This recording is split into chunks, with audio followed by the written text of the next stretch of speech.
Мына жер аспанда ұшып баратыр.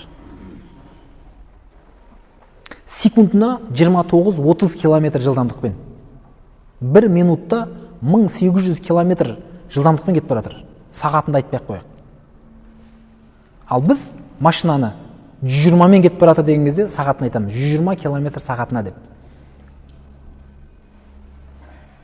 1 минутта бұл жердің жылдамдығымен жүрсең, почти Алматыға барып кеп қайттан барасың ғой. Немесе Астананың ар жағы Көкшетауға бірақ жетесің. 1 минуттың ішінде. Жердің жылдамдығын қарасаңдаршы. Осындай жер, бұл мынау құс жолы деген үлкен не бар, әлем бар.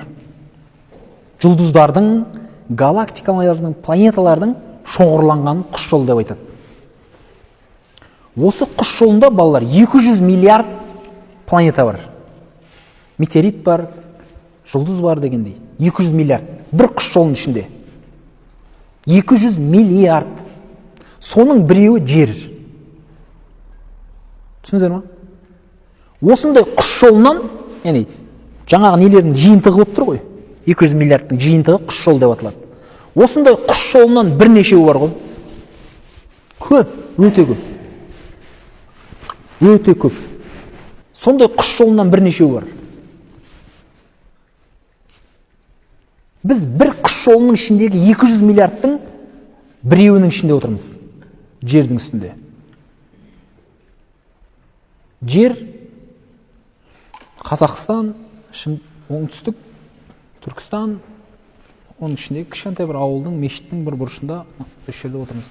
Сіздің алып отқан орныңыз қандай? Ал бағанағы біз айтып отқан құс жолдары бірінші аспанның ішінде. Әс-сама әд-дуния деп айтады оны Құранда. Соның ішінде ол. Одан бөлек тағы да екінші аспан бар. Ол одан үлкен. Үшінші аспан одан үлкен. Сол 7 қабат аспан. Әрқайсының арасы 50 мың жылдық жол. Маариж сүресінде айтқандай. Хомсина әлфа сәна. Оны тәпсіршілер бірінші аспан мен екінші аспанның арасындағы уақыт деп айтқан. Жүретін. Соны періштелердің жылдамдығын сипаттап отыр. Әп-сәтте өтеді дейді періштелер. Негіз оны 50 мың жыл жүреді деп отыр.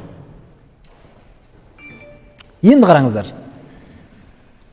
Осының бәріне балалар бол деген кезде бола қалған Құдай кім? Болдыра қалған. Мен кіммін?